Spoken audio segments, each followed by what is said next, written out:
కలబోసిన తల నిండా కనకాంబర నెట్టినట్టు ఎర్ర నీళ్ళు దిష్టి తీసి పోసినట్టు ఎర్ర నీళ్ళు దిష్టి తీసి పోసినట్టు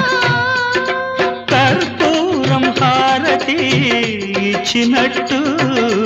ఆకాశం ఎందుకో పచ్చబడ్డది ఆ నడుమ బొట్టేమో ఎర్రబడ్డది వీచే గాలుల తాకిడి సాగే గువ్వల అలజడి రమ్మని పిలిచే